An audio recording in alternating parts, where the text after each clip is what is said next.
Hey guys, my name is Meads. Welcome to my channel.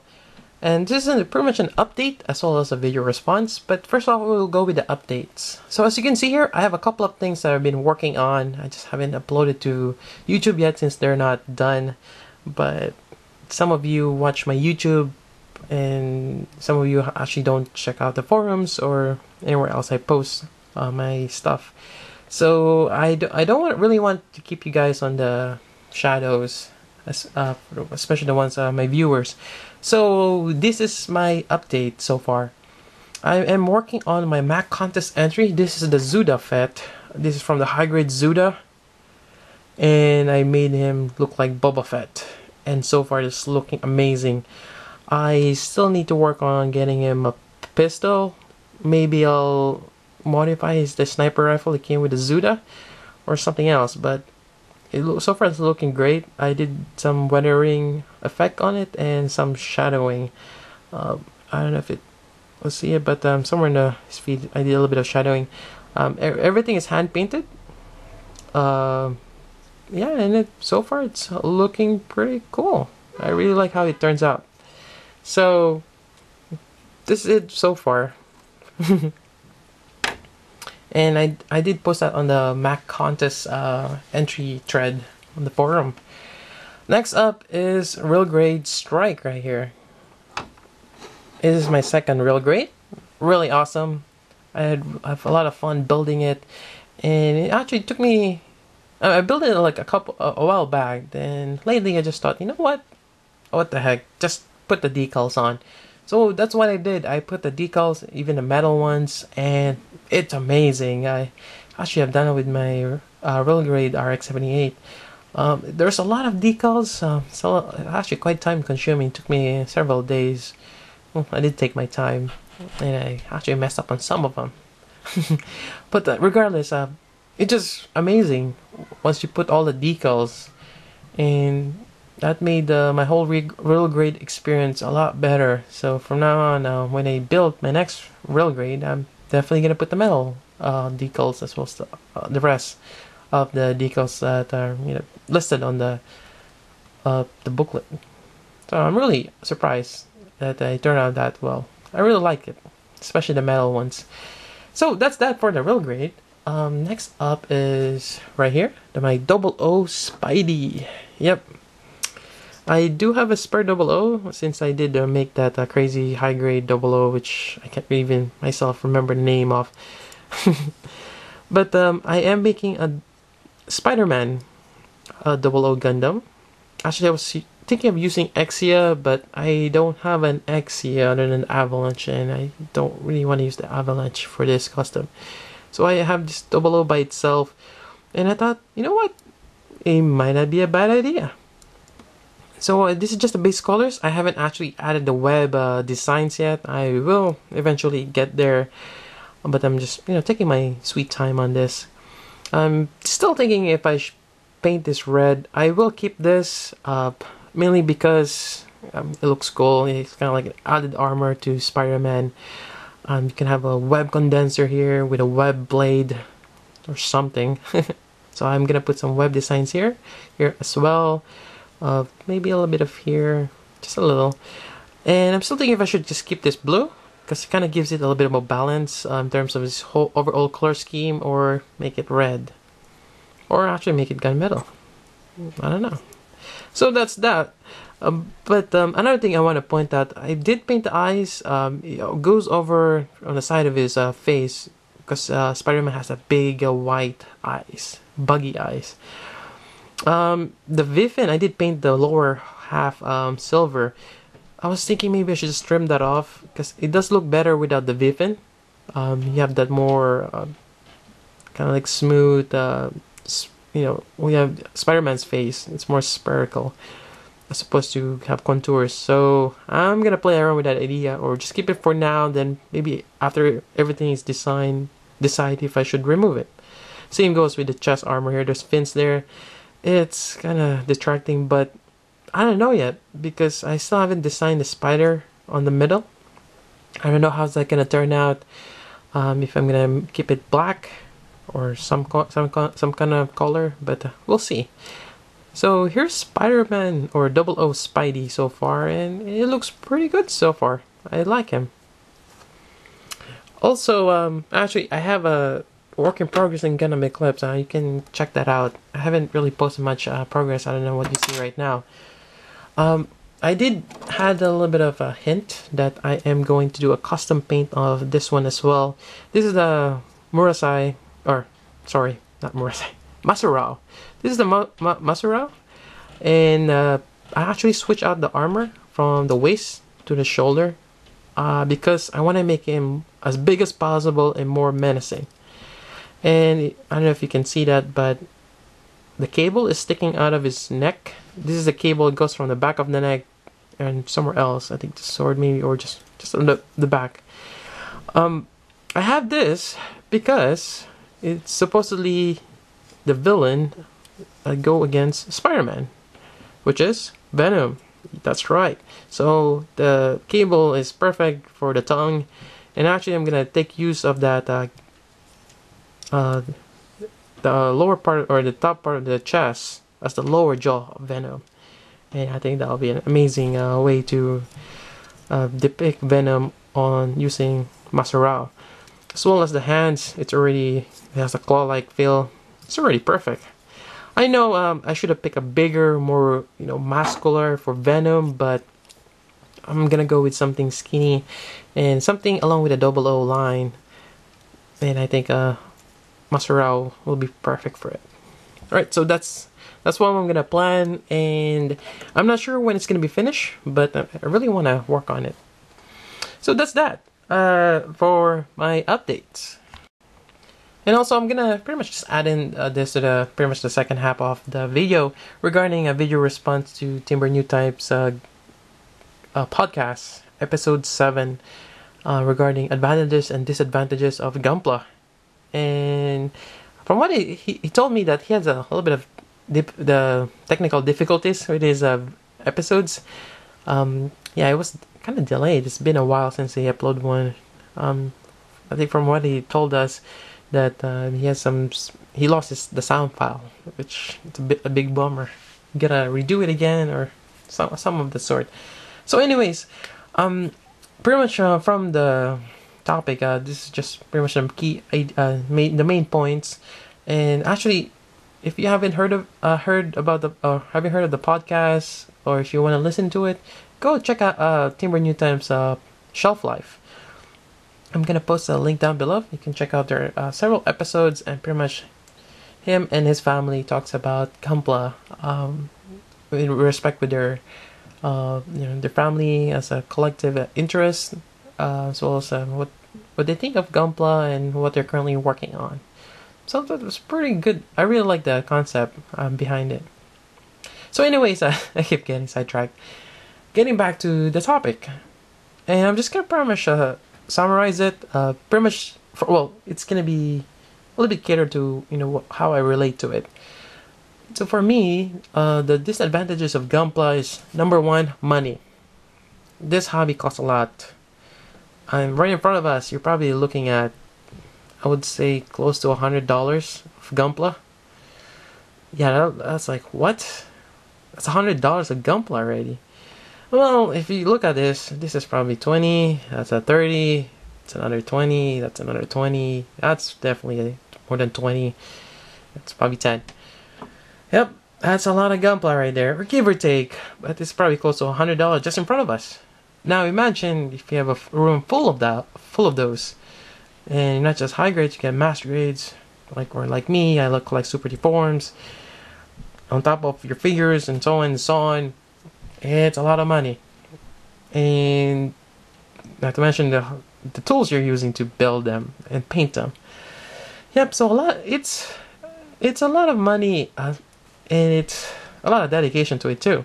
So that's one, money. Number 2 is space. There's a lot of space that you need to. It occupies pretty much your whole room. You gotta display it somewhere. Not to mention your backlog. Where are you gonna store that? I'm sure some of you could have a tower right next, corner of your room, which I have, just of unopened boxes. Yeah, so that's another thing, a backlog. Yep.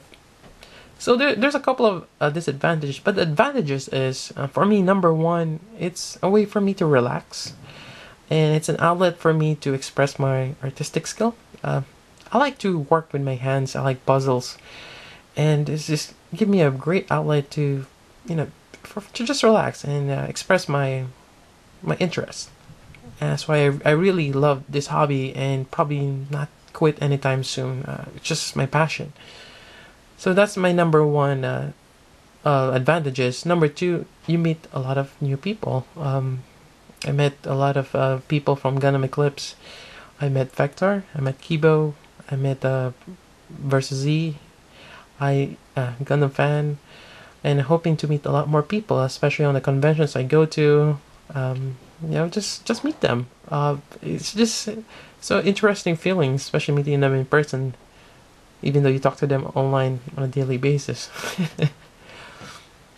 So that's another one, and probably there's other more advantages, and it just really depends on the person.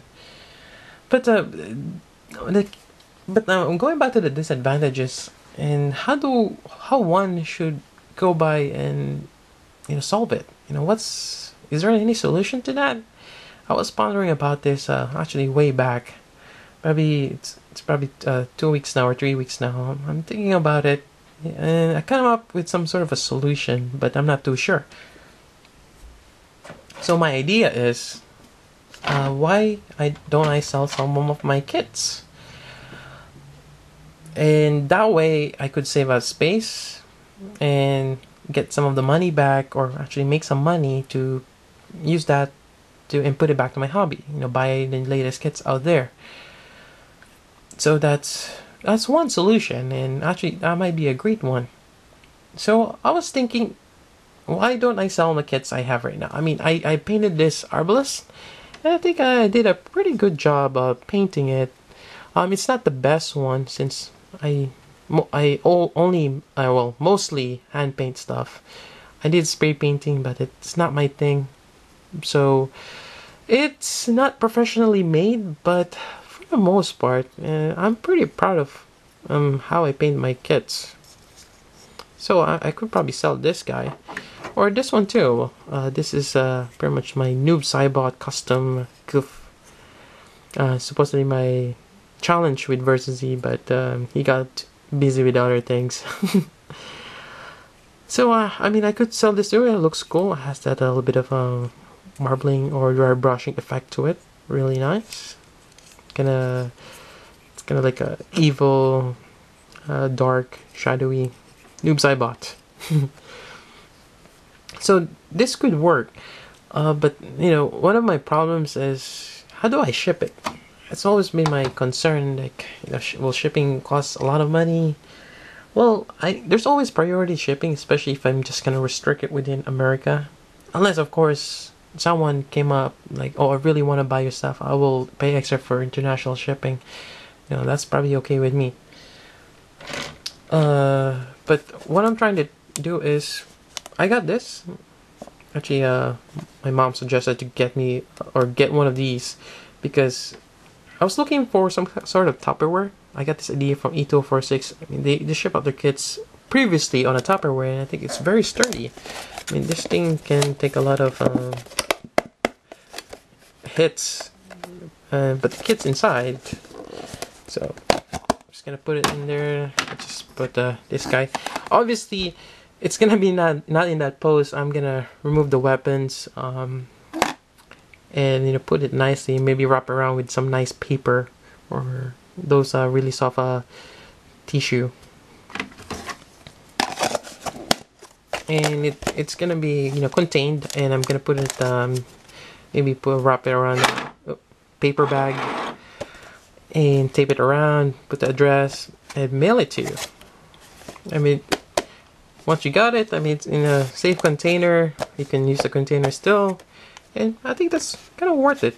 I think priority shipping is gonna cost me around from the range of $5 to $10, just around there, just depending. And priority shipping is usually fast, so if it's within domestic, within United States, you get it within a week. So I think that's a pretty good deal. In terms of pricing, Obviously, I would like to cover the cost of me buying the kit plus some extra for the effort I put on painting it. But you know, another disadvantage of Gunpla is value. Bulk kit wise, if you haven't noticed, the price of Gunpla hasn't changed over the years. Whatever printed on the box initially, that's gonna be the price of the kit down the road if they ever remake it. Like Super Deformed, it's still what do you call it? This one is 350 yen back then, and it's still 350 yen, or I'm not quite sure how much. Maybe 400 yen for each this little guys. It's gonna be the same.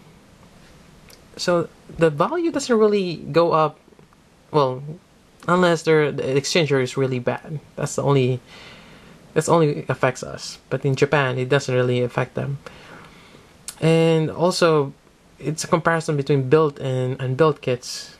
A lot of people kind of gauge, you know, owning pre-made things like, I could get a high grade for that price of, you know, someone's work. I could get a high grade. You know, let's just say I'm selling it for 20 bucks. I could get a high grade for that. Or if I'm selling this guy for 50, I could get a master grade for that. But the thing is, can you make something like that? I'm sure some of you can. Someone can you know, replicate this. But you know, it really depends on how you value it. So that's another thing. Disadvantage of Gunpla is the value. You can't really put a price on a kit. It's really up to the person who made it, as well as the people who are interested on it. Which brings me to another topic. I know I'm well, I tend to go diverge on the topic, but why is he falling down? Why? Stand still. Pricing. So I'm thinking, since I'm already paying $5 or so on shipping, that's the baseline, and the kit is about $5. That's 10 already. The effort I put into it, plus, you know, other things. I'm thinking of selling this guys, like my regular Super Deforms, about $25. And let me know if that seems reasonable. In my high grade ones, I'm actually still not sure if I'm gonna sell that guy yet. But if I do, this is probably gonna be $50. Of $20 for the kit. Probably $5-10 for shipping it, and another $20 for the effort I put into it. Even then, $20 just the effort, it's not even worth it. If you think about it, people are getting paid what, minimum wage over here, it's 10 per hour, and I spend a lot of hours building that. I could probably sell that for more. So I'm not too sure if that's even worth it, selling it at 50, maybe 60, I don't know. Again, it's depending, or maybe just put an auction. That's another idea there. Should I put an auction? Will people actually pay more than my suggested $50 to it? I don't know. I'm not really too sure.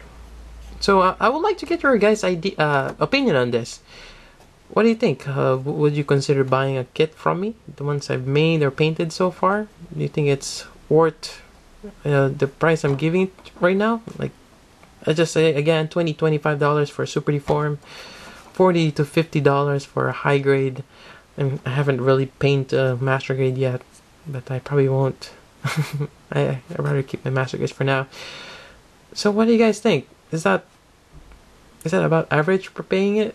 Selling kits, or should I just sell this guy for $10 plus shipping? That for $20 for shipping, just to get the cost of the kit.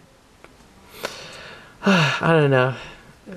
Another thing about Gunpla is the value you put to it, that you get. It makes you stick to the kit. It's hard to let go.